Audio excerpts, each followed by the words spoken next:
Hello and welcome to Know Your MP with me, Dheeraj Singh. In this show, we try to bring you up close and personal with your elected representatives, members of parliament whom you have chosen to represent you in the 16th Lok Sabha.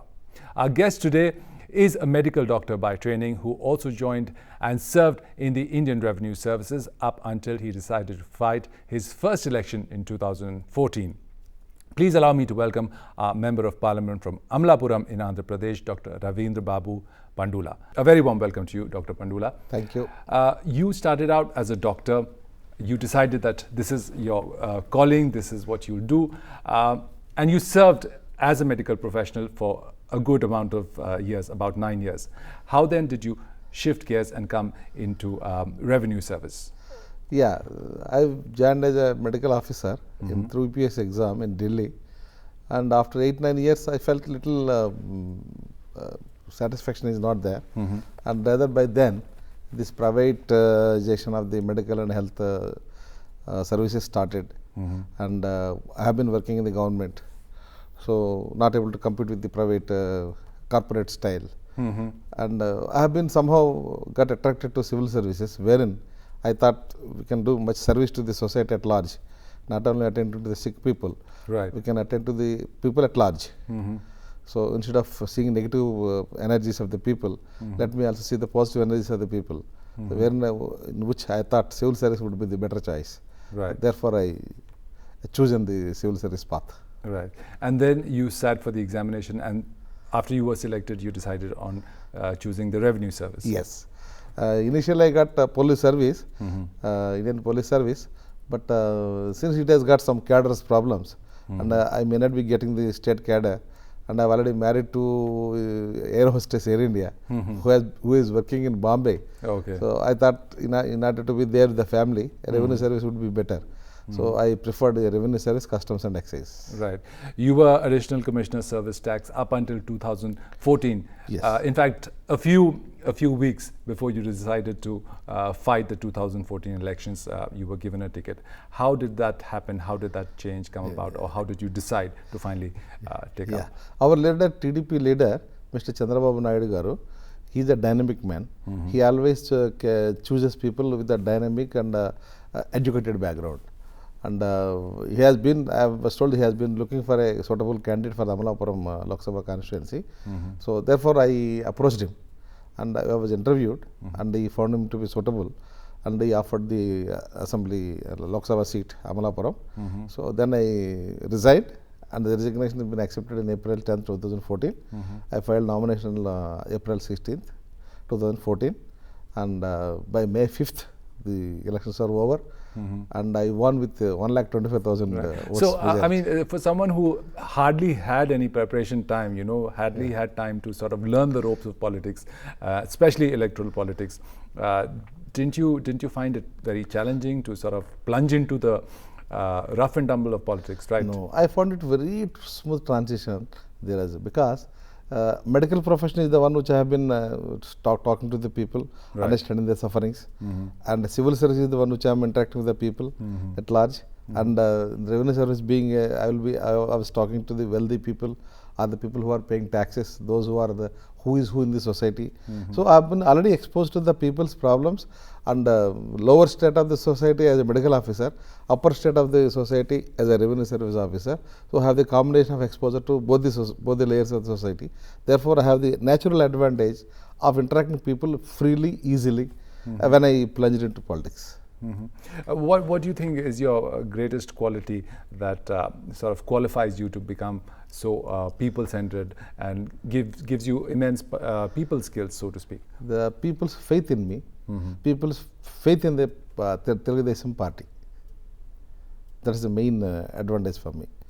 The people have given a mandate to the Telugu party and got fed up with the previous governments. So I may be lucky one that time. So I must have got the popular mandate.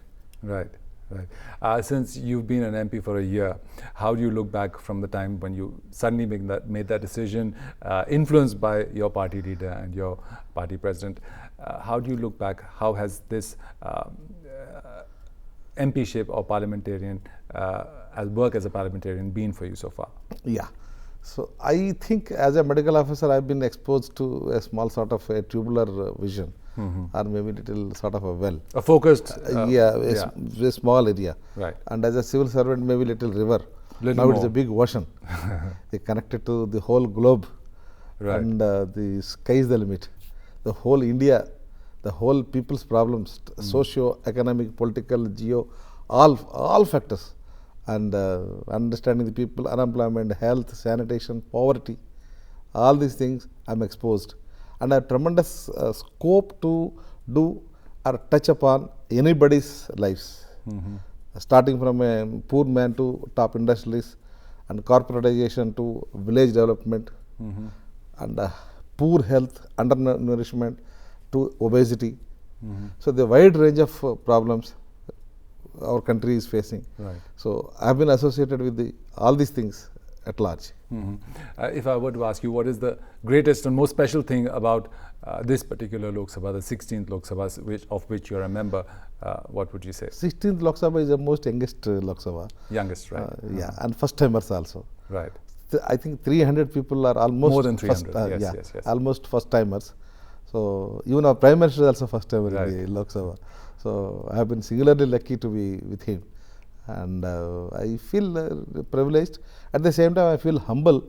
I feel very involved emotionally with the problems of the country, especially poor socio-economic fabric of the country. There is a tremendous scope, and at the same time, very gloomy sort of things are also prevailing in the country after independence.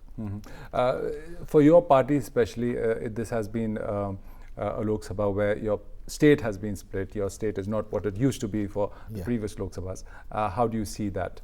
Yeah, very unfortunate. The state has been bifurcated at the demand of the Telangana people. Of course, their sentiments, their demands must have been fulfilled. But the residuary Andhra Pradesh state is left with no resources and no substantial revenue, and also left with a revenue deficit.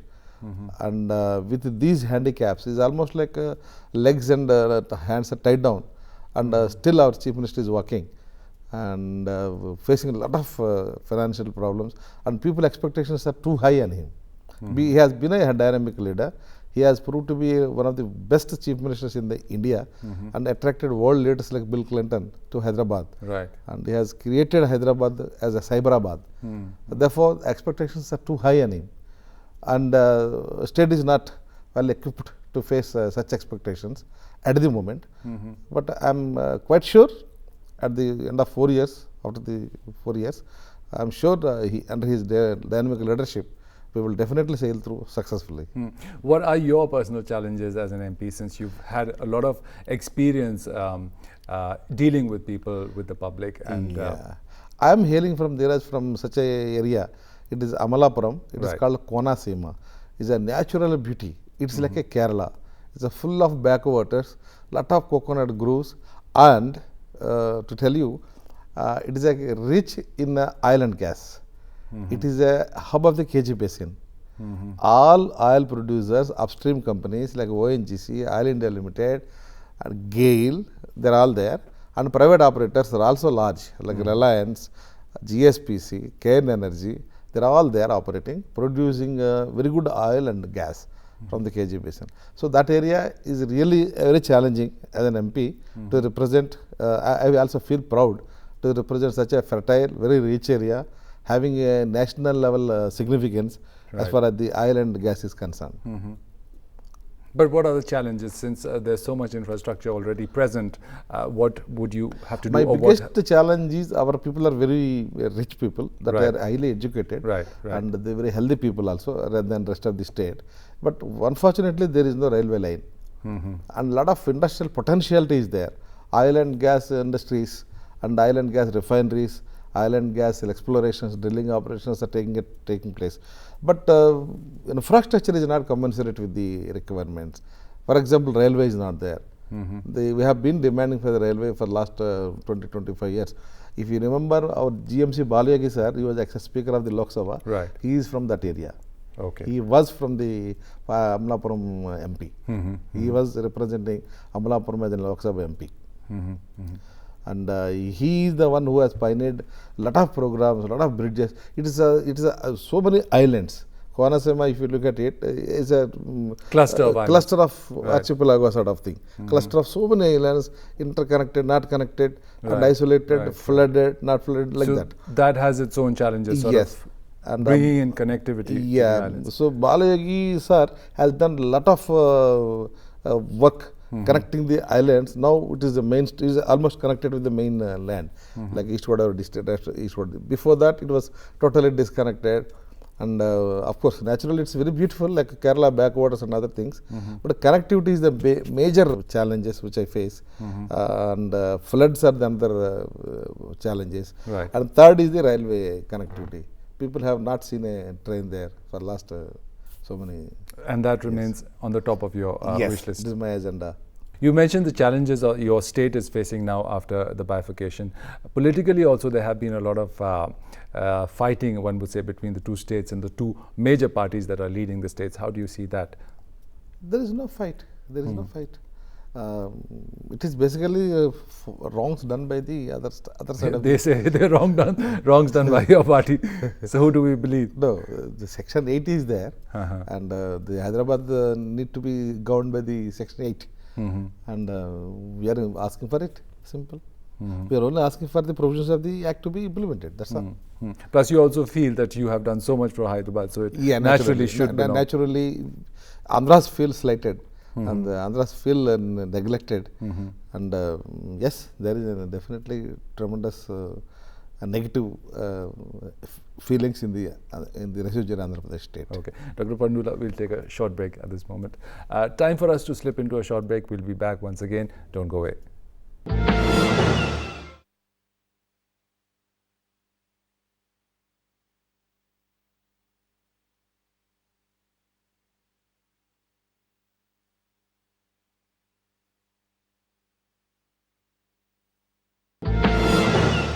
Welcome back. After the break, we are talking to a Member of Parliament from Amalapuram in Andhra Pradesh, Dr. Ravindra Babu Pandula. Dr. Pandula, you're a first-time MP and you're just out of government service, began a very sort of successful career in politics. But there was a recent incident where you said some very disparaging things about the armed forces people. Now, a seasoned politician wouldn't have said such a thing before in front of a national television channel. In fact, your party also pulled you up for that. Why do you think you said that?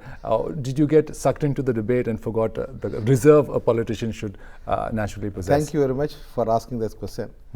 I would definitely like to take this opportunity to tell the truth. That was a debate about the privileges of MPs.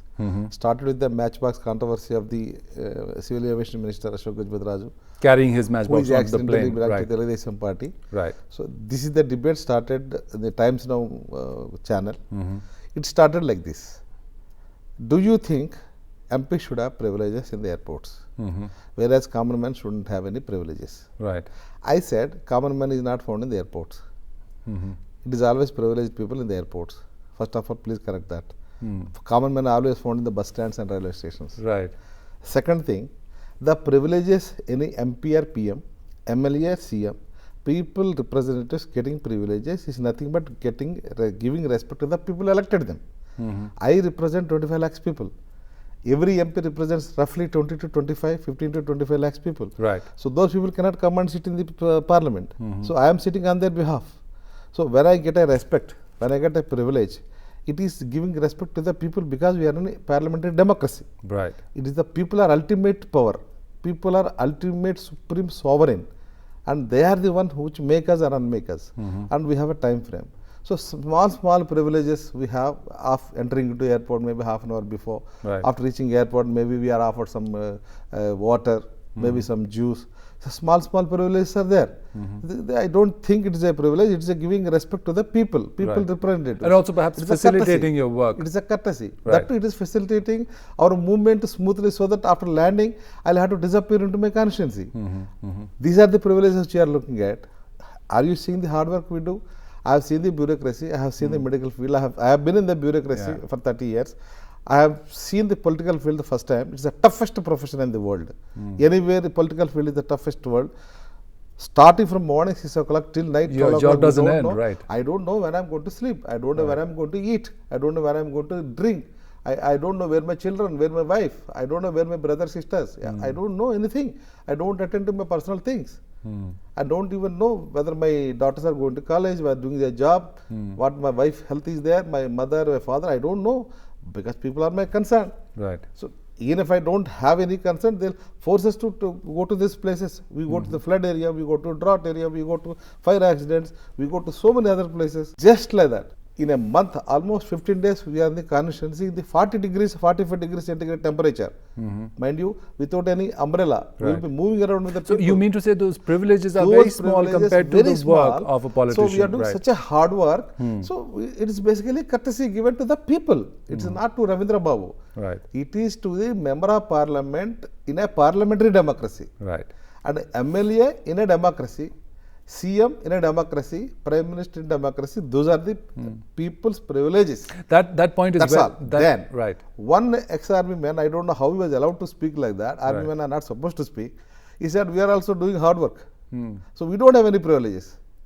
Then I said, no, you are also having privileges. Privileges you do have. But you have lifelong, we have only short period. Right. And the privilege which you have are nothing. Right. Simple water and some glass juice. And what is the salary we get? What sort of, when I am traveling in the constituency, I will be traveling on average 100 kilometers per day. I may get an accident anytime. How many MPs were crushed to death? How many prime ministers, how many chief ministers were killed by the terrorists and mad elements? Do you have a security for the life? If somebody is given some gunman or some security, does it mean we are having privileges? Okay.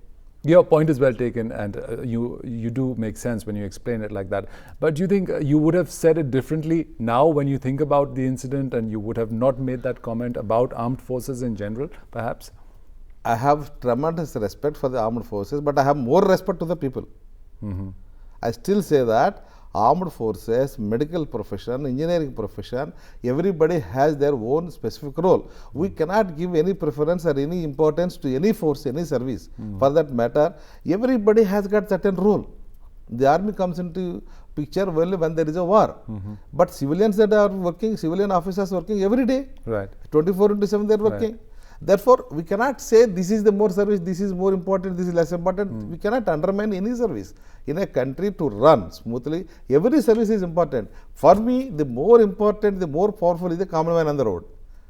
Common man, poor man on the road, we are all have to work for the poor man. Right. Military or a parliamentarian, any bureaucrat, any businessman have to think of a poor man, and we have to work for them. Right, right. Since you have the unique position of having been a doctor and then in the services and now as a politician, as an MP, why do you think there is this perception about politicians, about our MPs, that they are living a life of entitlement and they don't do as much as they should? Why is there this growing perception, especially through the media, that we get to hear so much? I remember the Lok Sabha Secretariat's press release once, and in that I think there is a statistics, 50-60% of the people coming from business background, and 15 to 20% people coming from the royal families or families who are into These politics. are MPs, statistics for MPs. Okay. In generally, and 10-15 people are from the privileged or some maybe familial type of thing. Only maybe 2-3%, maybe 5-6% are the common man like me. I am from a village. But by your own definition, you are not a common man, because anyone, like you said, is going to an airport is not a common man. No, I did hard work. I born in a village, did my MBBS as a villager. I am a son of a farmer, and I did my MBBS. Went to city first time after when I am going for MBBS. After that, I came to Delhi first time to do as a medical officer. And after that, becoming MP itself is all my struggle. It's not somebody has given me as a gift. On a platter, right? No, I had to struggle. I had to prove my mettle. As a doctor, I had to prove my mettle. Is it easy to get into civil service from a medical background? Very, very tough. Is it easy to give up the civil service? I resigned. Is it easy to resign the civil service which are supposed to be in the beautiful, wonderful rooms, IC chambers and other things? I came out in the hot sun and doing the toughest profession. But why is the perception there? That's what I'm asking. Yes, maybe some people, few, see, black sheep maybe here and there. There may be some black sheep. If you ask me, the people are not working, we can have a lot of frauds in the business people. And nobody talks about it. Medical profession doing a lot of unethical things, engineering, bureaucracy. Every profession there are frauds, every profession there are perceptions of the wrongdoings. But only politicians targeted. Maybe we are sitting ducks. Since you've been part of the bureaucracy for a long time, you understand administration, you understand the challenges the administration can have. What do you think the country needs now today, now that you're a lawmaker yourself? Our country is unfortunate to have this most impregnable, impermeable, permanent caste system. The caste system is the one which splits this society vertically. It is impermeable. Therefore, this caste system is the one I feel it's a hindrance. Second one is the so-called religion. Third is the language. Fourth is ignorance and superstitions. Lot of superstitions in India. And fifth is maybe regionalism. And above all, poverty. Cutting across all this, caste, religion, region, language is the poverty. Every poor man suffering equally.